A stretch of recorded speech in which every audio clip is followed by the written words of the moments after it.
Commander Trell stared at the flashing red lights on the main control panel. The warning sounds filled the bridge of the massive ship. 17 ships of the Novan exploration fleet now floated helplessly in the empty space. All ships had lost power to their main engines at the same time. "Report," Trell said, trying to keep a calm voice. The commander's blue skin seemed to darken with worry. Officer Mika rushed to Trell's side, holding a data pad. "Bad news, Commander. The quantum drives on all ships are failing. We can't make jumps anymore. We're stuck here." Trell looked out the large window at the star field around them. They had traveled far beyond the known routes. No Novan ship had ever come this far into uncharted space. "How much power do we have left?" Trell asked. "Life support systems are working on backup power. We have food and air for about 3 months," Mika answered. "After that..." The science officer didn't finish the sentence. There was no need. 4,000 crew members spread across 17 ships were now facing a slow death in the cold emptiness of space. The Novan fleet had been mapping new star systems when they entered a strange area of space that somehow damaged all their quantum drives at once. Trell walked to the center of the bridge. "Call all ship captains to a meeting, and prepare our long-range signal device. We need to send out a distress call." One of the bridge crew looked up with sad eyes. "Commander, there's no one to hear us. The nearest Novan outpost is 2 years away at normal speed. Without our quantum drives, we can't get there." "I know," Trell said, "but we still have to try." In a small, dim room filled with humming machines, Lieutenant Jack Rivera sat with his feet up on his desk. Working the night shift at Earth's Deep Space Monitoring Station Epsilon was usually boring. Most nights, Jack just watched the automatic systems do their job detecting signals from space. He sipped his coffee and looked at the screen showing different parts of space. Earth had only started putting these monitoring stations in far parts of the solar system in the last 10 years. Humans were still new to deep space travel compared to the handful of alien races they had met. Suddenly, one of his screens lit up with an alert. Jack put down his coffee and sat up straight. The computer had found something unusual, a signal pattern it couldn't identify. "That's weird," Jack muttered. He tapped some keys to get more information. The signal was coming from a region of space where no human ships were traveling. It wasn't a known pattern from any of the 3 alien species humans had met before. Jack looked at the signal pattern more carefully. There was something about it, a repeating pattern that reminded him of distress calls. After studying it for a few minutes, he was sure. "This is a cry for help," he said to himself. Jack reached for the communication button. "This is Lieutenant Rivera at Station Epsilon. I need to speak to Dr. Bell immediately. We've picked up what looks like a distress signal from an unknown source." Dr. Amara Bell had been sleeping when the call came. Now she stood in the station's main control room looking at the signal data Jack had found. "You were right to call me," she said. "This is definitely a distress signal, and it's not from any species we know." "What do we do?" Jack asked. Dr. Bell thought for a moment. "We need to tell Earth Command right away. This could be first contact with a new alien species." Within hours, the signal had been sent to Earth. The highest-ranking officials in the Unified Space Command gathered in an emergency meeting in Geneva. Admiral Huang, the head of all Earth space operations, stood before the assembled leaders. His face was serious as he explained the situation. "The signal comes from a location about 3 weeks away at our fastest speed. Our best analysis suggests it's from a group of ships in distress. We don't know who they are or what kind of help they need, but they're definitely calling for help." A woman in a gray suit spoke up. "Admiral, we should be careful. This could be a trap. We know very little about what's out there." The Admiral nodded. "That's true, Director Chen, but consider this. If we ignore a genuine cry for help, what does that say about us? About humanity?" The room grew quiet as everyone thought about this question. "We have a chance here," the Admiral continued. "A chance to show who we are as a species. Yes, there's risk, but I believe the greater risk is turning our backs on someone who needs our help, whoever they are." One by one, the leaders voted. The decision was made. Earth would respond to the distress call. Back on the Novan command ship, the mood had grown dark. 2 weeks had passed since they sent out their distress signal. No one really expected an answer. Trell sat alone in the commander's quarters, looking at pictures of family members who were waiting back home. The thought of never seeing them again was hard to accept. A sudden knock on the door interrupted these sad thoughts. "Come in," Trell called. Officer Mika rushed in, breathing hard. "Commander, you need to come to the bridge right now." "What is it?" Trell asked, standing up quickly. Mika's face showed excitement. "We're getting a response to our distress signal." Trell followed Mika to the bridge at a run. The main screen showed a signal pattern they had never seen before. "Where is it coming from?" Trell asked. The communications officer pointed to a star map. "From this direction, Commander. And it's getting stronger. Whatever sent it is coming toward us." "Can we translate it?" Trell asked. "We're trying," the officer said. "It doesn't match any language in our database." Hours passed as the Novan computers worked to decode the strange message. Finally, the translation system began to make sense of it. "This is Captain Morgan Reed of the Earth vessel Horizon. We have received your distress signal and are coming to offer assistance. Please respond if you can hear this message." The bridge crew looked at each other in shock. "Earth? What is Earth?" one of them asked. Trell moved closer to the screen. "It seems we're about to find out." On the bridge of the Horizon, Captain Morgan Reed waited anxiously for a response. Behind her ship, 5 more human vessels followed. They carried engineers, scientists, medical staff, and supplies, everything they could think of to help an unknown species in trouble. "Do you think they understood us?" asked her first officer, Alex. "I hope so," Morgan said. "We've been broadcasting, in every format we could think of." The communications officer suddenly sat up straight. "Captain, we're getting a response." The bridge crew fell silent as a strange voice came through the speakers. The words were oddly accented but understandable. "This is Commander Trell of the Novan Exploration Fleet. We are 17 vessels with 4,000 crew members. Our quantum drives have failed and we are stranded. We did not expect anyone to hear our call." Captain Reed smiled and pressed the response button. "Well, Commander Trell, today is your lucky day. Humanity is here to help." As the Horizon moved closer to the massive alien ships ahead, neither the humans nor the Novans knew they were about to start a friendship that would change the future of both their worlds forever. Captain Morgan Reed stood on the bridge of the Horizon, watching the massive alien ships through the main view screen. The Novan vessels were huge compared to the human ships, each one at least 3 times larger than the Horizon. Their hulls were smooth and silver, with strange blue lights running along their sides. "They're beautiful," whispered Alex, the first officer. Morgan nodded. "And in trouble. Let's prepare the shuttle for meeting. We need to follow first contact protocols." After talking with Commander Trell through simple messages, both sides had agreed to meet in the space between their fleets. The humans would send a small team on a shuttle, and the Novans would do the same. "Who's going?" Alex asked. "Me," Morgan said firmly. "And Alan Park from the first contact team. He's our best language specialist, and Dr. Lewis for medical assessment." Alex looked worried. "Captain, maybe you should stay on the ship. We don't know if—" Morgan cut him off with a raised hand. "This is too important. Our mission is peaceful, and I need to show them that by being there myself." An hour later, Morgan sat in the small shuttle as it moved away from the Horizon. Through the window, she could see another shuttle leaving one of the Novan ships. Both small vessels moved slowly toward a point in empty space between the fleets. Alan Park sat beside her, looking excited. "This is history, Captain.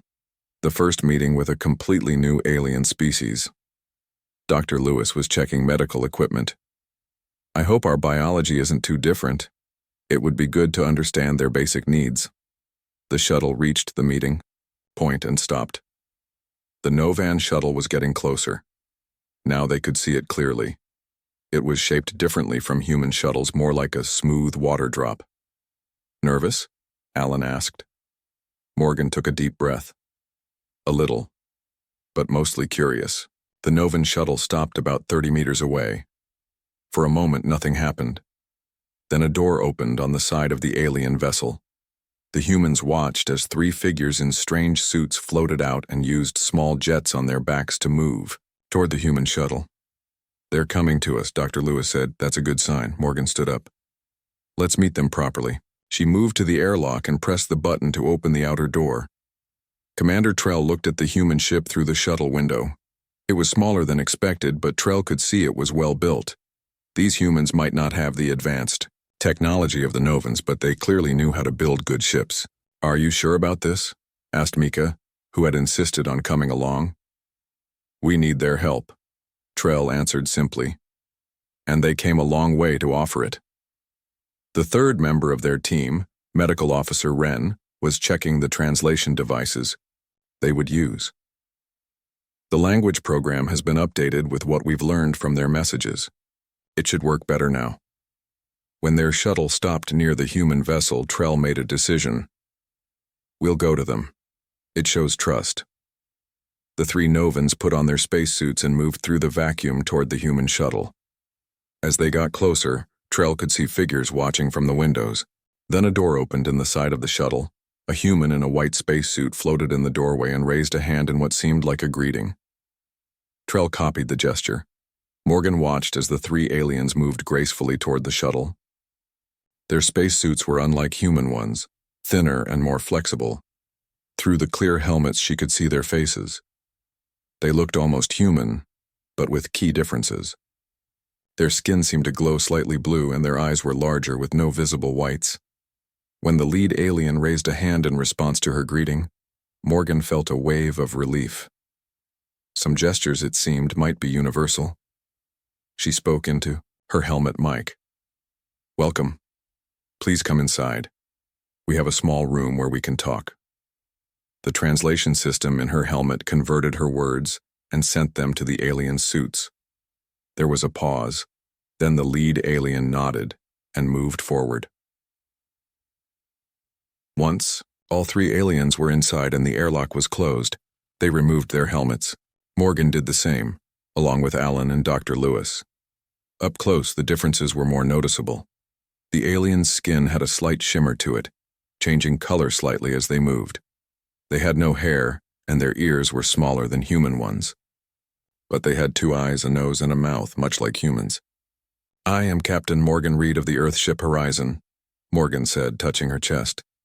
The translation device on the table between them hummed, then spoke in a flat voice. The lead alien stepped forward. "I am Commander Trell of the Novan Exploration Fleet." Trell's voice sounded musical, with strange tones that the translation device couldn't fully capture. Trell introduced the others, Science Officer Mika and Medical Officer Wren. Morgan did the same with her team.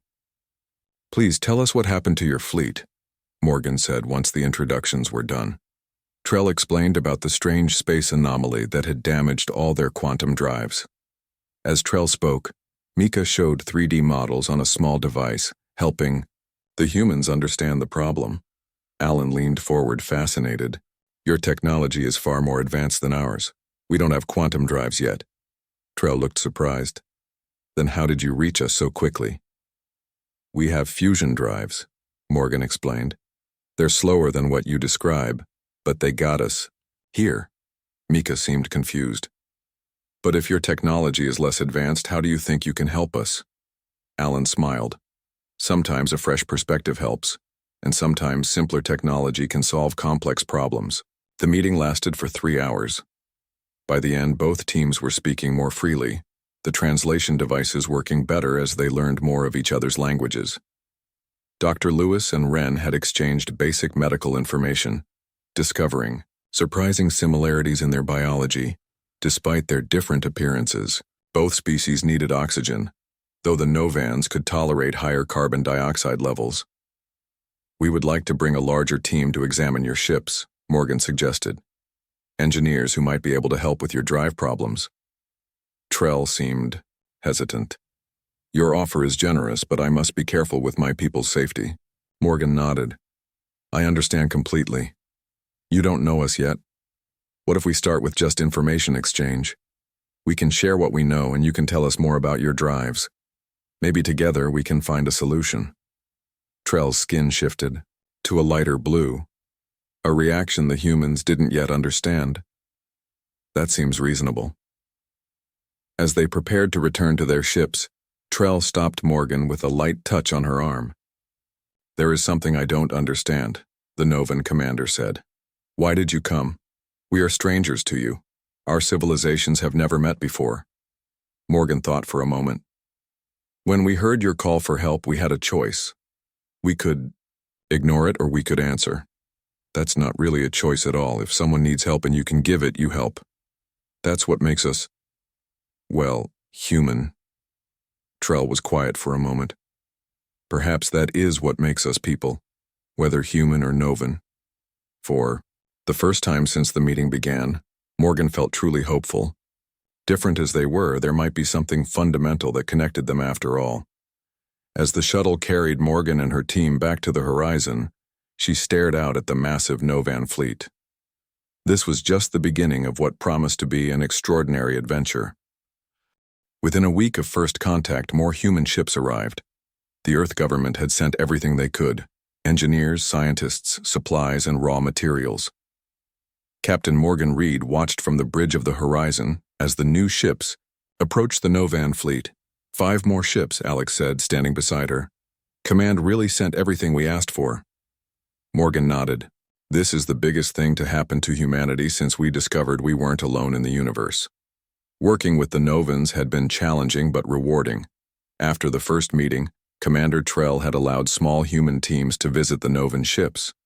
In return, Novan specialists had come to the human vessels to learn about Earth technology. "The shuttle is ready to take you to the command ship," Alex said. "The joint team is waiting." The large meeting room on the Novan command ship was filled, with both humans and Novans. The walls displayed technical diagrams and data screens. At the center of the room, a hologram showed the strange particles that had damaged the Novan quantum drives. Morgan entered the room alongside Commander Trell. They had spent much time together over the past week, building trust between their people. "Let's hear the latest update," Trell said, skin shifting to a formal green color that humans had learned meant serious business. Raj Patel, the lead human engineer, stood up. He was a small man with quick hands and a brilliant mind. "We've been studying the quantum drive components with the Novan engineers. Their technology is amazing, at least 40 years ahead of anything we have on Earth."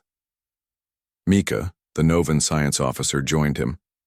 "The human approach to problems is different from ours. They think in ways we do not." Raj smiled at this. "The Novans build perfect systems. Every part works in harmony with every other part. It's beautiful engineering. But when one thing goes wrong, everything fails." Mika finished. "Our systems are too connected. When the strange particles affected one part of the drive, the damage spread everywhere. And that's where our less advanced technology might actually help," Raj explained. "Human systems are more, well, messy. We build with backups and workarounds. We expect things to fail sometimes." Trell looked at Morgan. "Your engineer is saying that human technology is better because it is worse?" Morgan laughed. "Not exactly, just different. We've had to solve problems differently because we don't have your advanced materials and theory." Raj turned to the hologram display. "We think we can help shield your quantum drives from the strange particles using a special metal alloy we developed for our deep space probes. It's not as elegant as your technology, but it might work." "How long will it take?" Trell asked. "That's the hard part," Raj admitted. "We need to rebuild key components of all 17 ships, with both our teams working together, maybe 2 months." The room grew quiet. The Novans only had enough supplies for 3 months when they first sent their distress call. 1 month had already passed. "Then we have no time to waste," Trell said firmly. The work began immediately. Human engineers and Novan technicians worked side by side in the engine rooms of the massive alien ships. At first, communication was difficult. The translation devices helped with words, but technical concepts were harder to explain. Slowly, they began to understand each other better. The humans were amazed by the Novan technology. quantum computers that could process information faster than anything on Earth, materials that could change their properties on command, and energy systems that were incredibly efficient. The Novans were equally impressed by human creativity. Where Novan engineers might spend days looking for a perfect solution, humans would try quick fixes and improvise with whatever was available. "You adapt so quickly," Mika told Raj as they worked on a drive component. "Our education system teaches us to follow established patterns. Yours seems to encourage, what do you call it? Thinking outside the box," Raj said with a smile. "It's a human saying. It means looking for answers in unexpected places." As the days passed, more than technology was exchanged. The human crews organized shared meals with the Novans, introducing them to Earth foods and trying Novan dishes in return. Some foods were impossible for the other species to eat, but many were enjoyable to both. Music was shared too. Novan music used tones that human ears could barely hear, but the patterns were beautiful. Human music seemed primitive but emotionally powerful to the Novans. "Your music makes my skin change color without my control," one Novan told a human musician after hearing classical Earth music for the first time. Not everything went smoothly. A group of Novans remained suspicious of the humans and their motives. "Why would they help us for nothing in return?" asked Vin, a senior Novan officer, during a private meeting with Trell. "No species does this."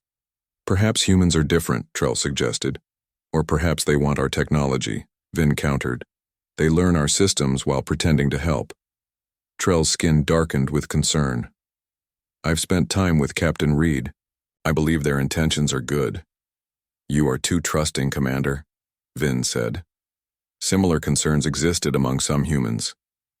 Captain Reed overheard two engineers talking when they thought no one was listening. "Should we really be helping them rebuild their ships?" one asked. "What if they turn against us once they're fixed? Or what if they share what they learn about us with other alien species?" The other added.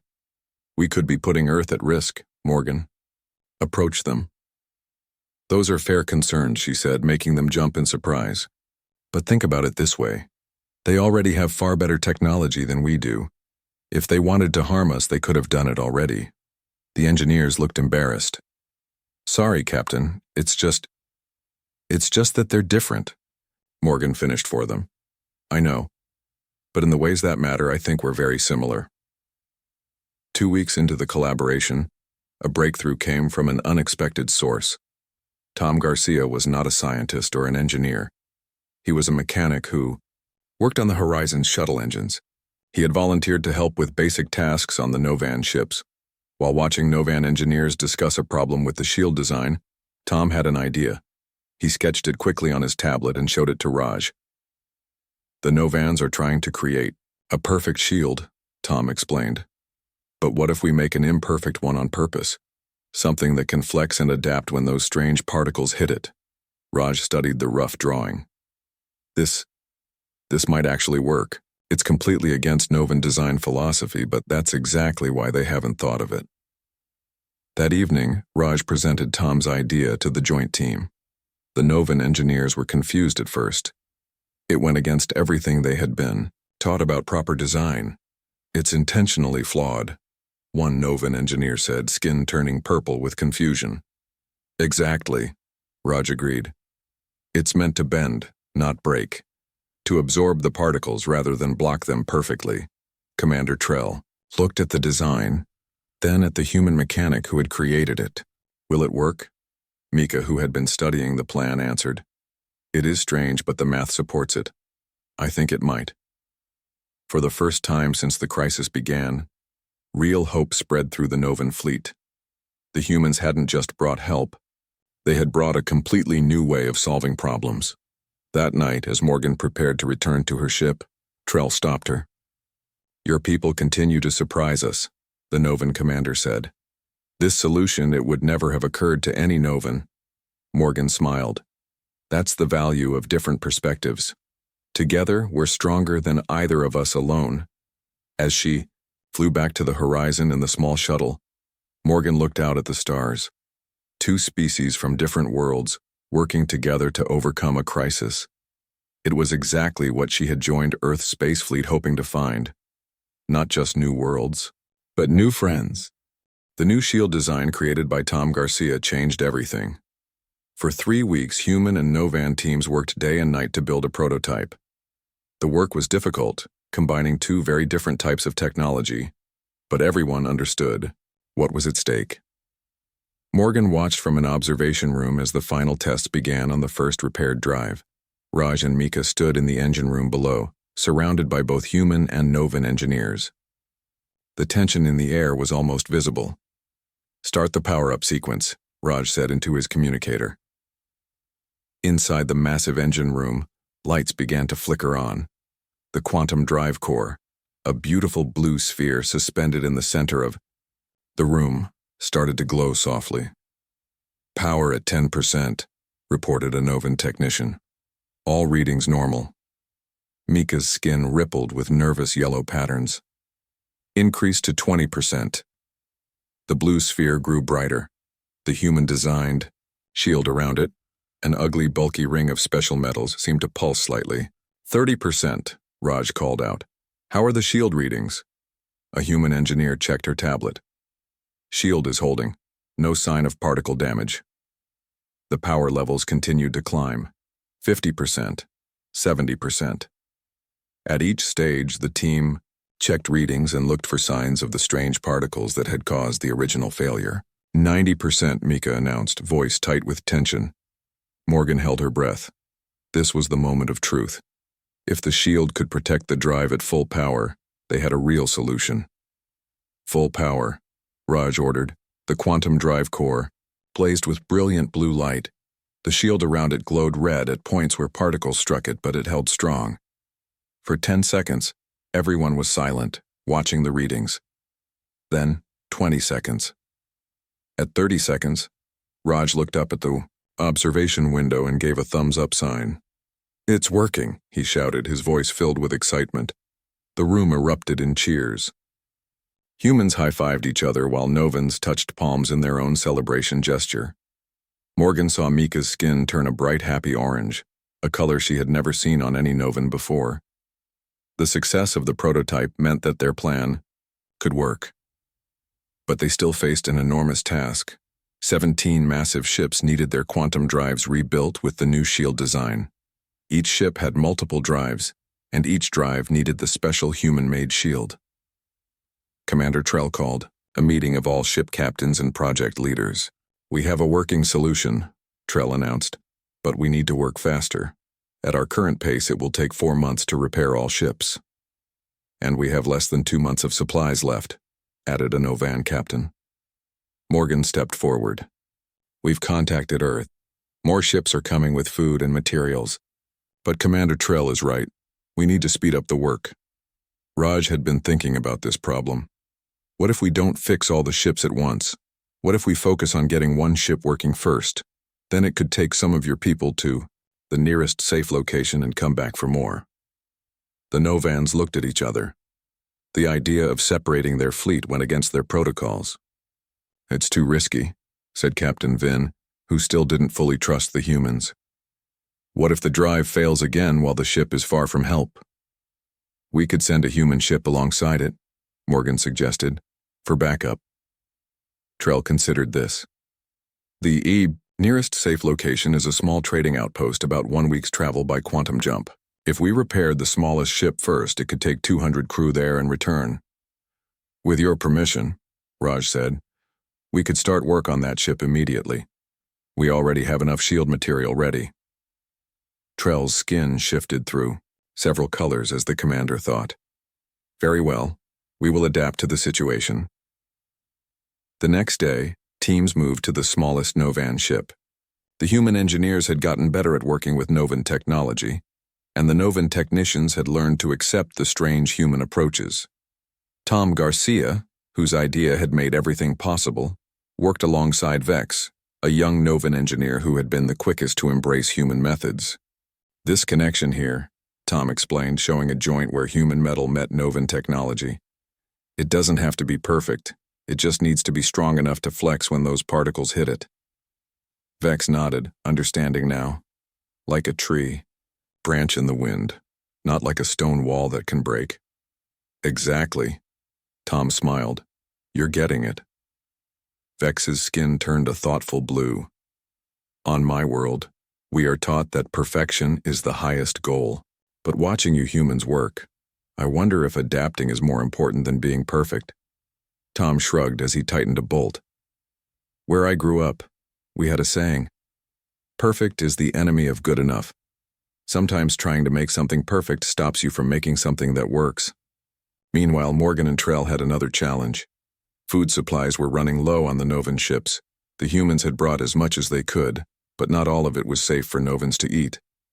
Diana Chen, the human medical officer, worked with Ren, her Novan counterpart, to test which Earth foods the Novans could digest. This fruit should be safe, Diana said, showing a container of apples.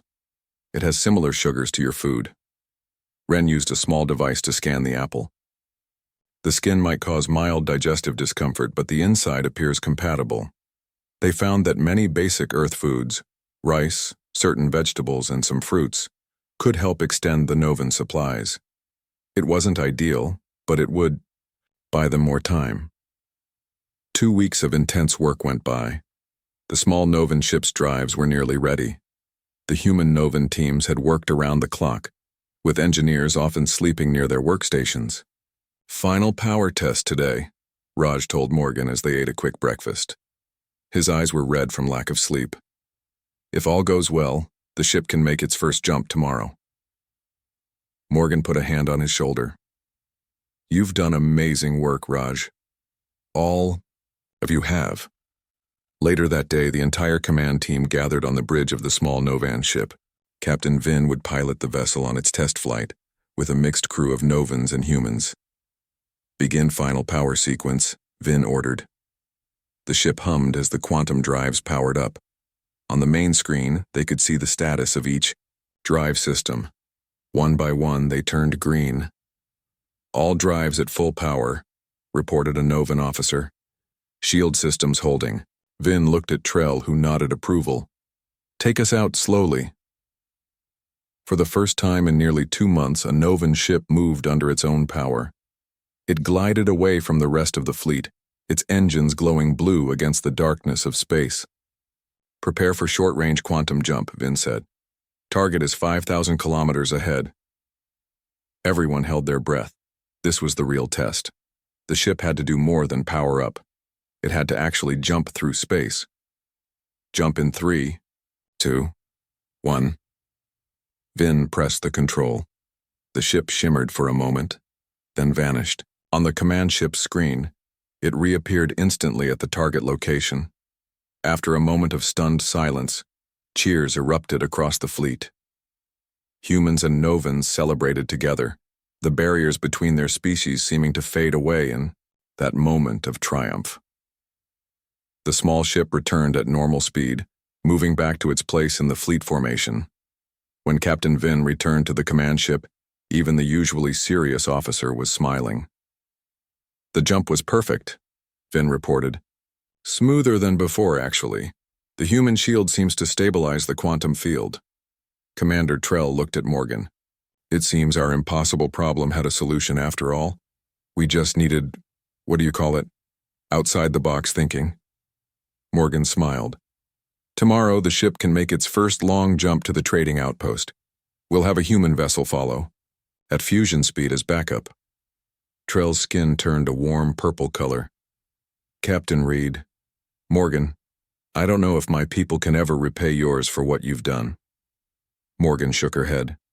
That's not how friendship works, Commander. You don't keep score. 3 months after the humans first arrived, the work was nearly complete. 12 of the 17 Novan ships now had working quantum drives with the special human shields.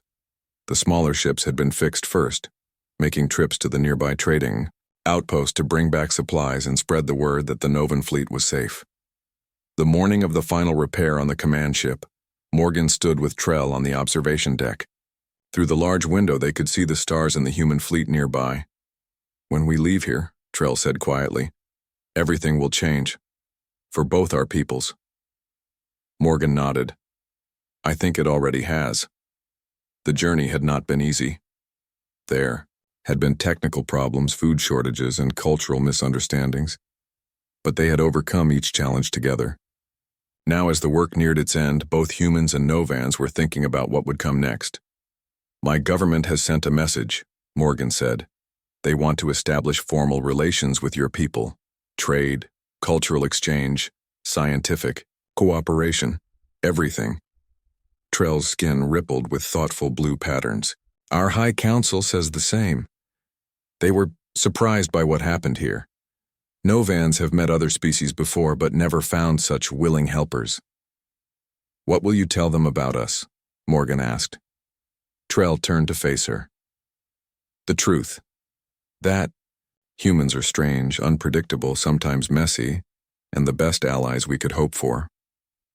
Later that day, the final tests began on the command ship's quantum drives. This was the largest ship in the fleet and the most complex to repair. Raj and his team had worked for 2 weeks on the massive engine room. "Start power sequence," ordered Chief Engineer Lorne, the Novan in charge of the ship's engines. The enormous quantum core began to glow. Unlike the other ships, the command vessel had 5 cores, all of which needed to work together perfectly. "Power at 20%, reported a human technician.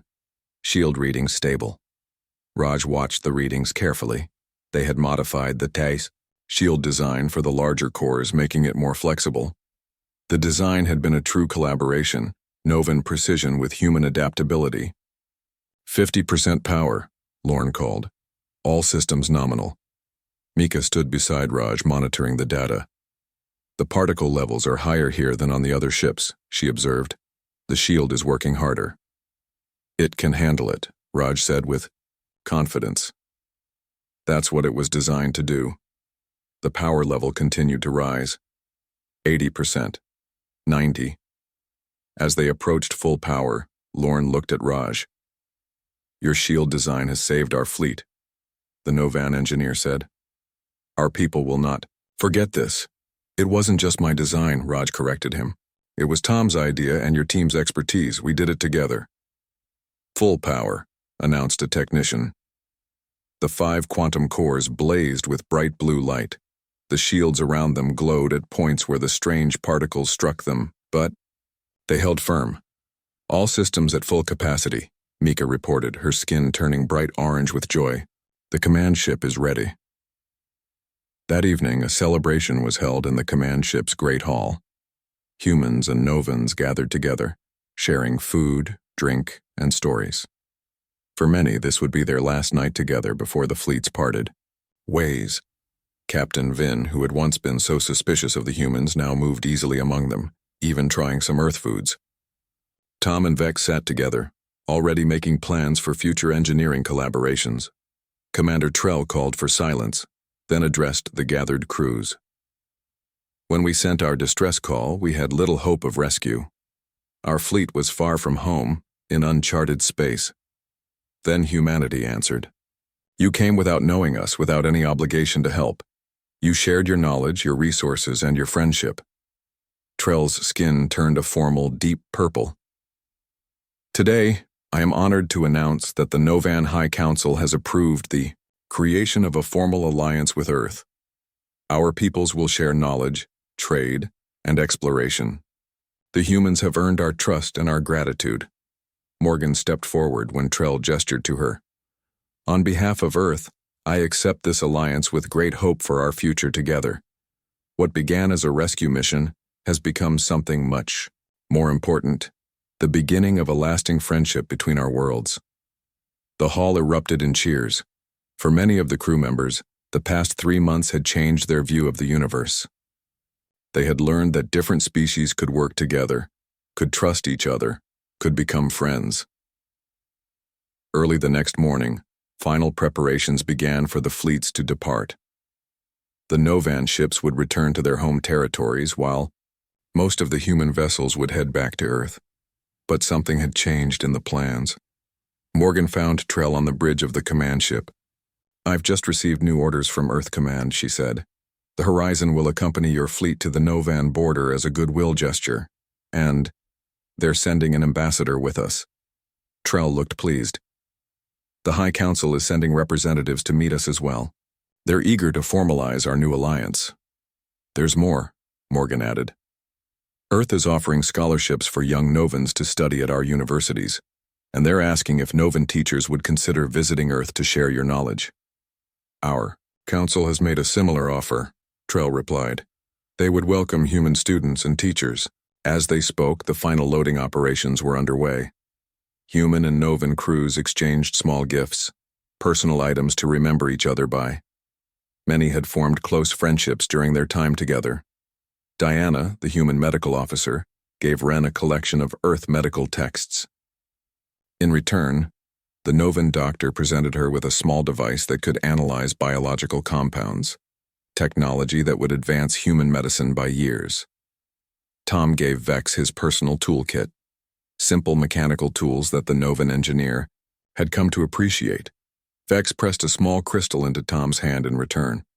What is it? Tom asked, holding up the glowing blue crystal. A memory stone, Vex explained. It records experiences. This one holds our work together, so you will not forget. I could never forget this, Tom said with a smile. The time for departure finally came. The Novan fleet, with all ships now repaired and fully functional, prepared to make their first synchronized quantum jump in months. The Horizon and 2 other human ships would travel with them, while the rest of the human fleet returned to Earth. On the bridge of the command ship, Trell and Morgan stood side by side. Through the view screen they could see the stars that had once seemed like a prison to the stranded fleet. Now those same stars offered a path home, and a promise of new journeys together. Ready for quantum jump, announced the Novan navigator. Trell looked at Morgan. Are your ships prepared? Morgan nodded. The Horizon is ready to follow you wherever you go. All ships report ready, Commander, said the communications officer.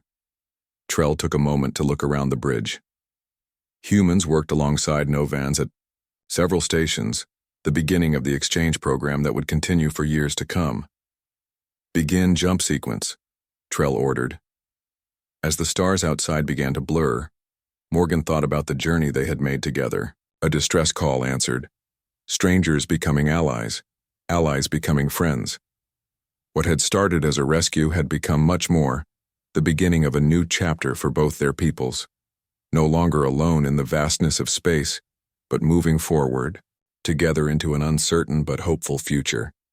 The ships vanished into quantum space, leaving behind only the memory of a fleet once stranded, and the humanity that had come to help.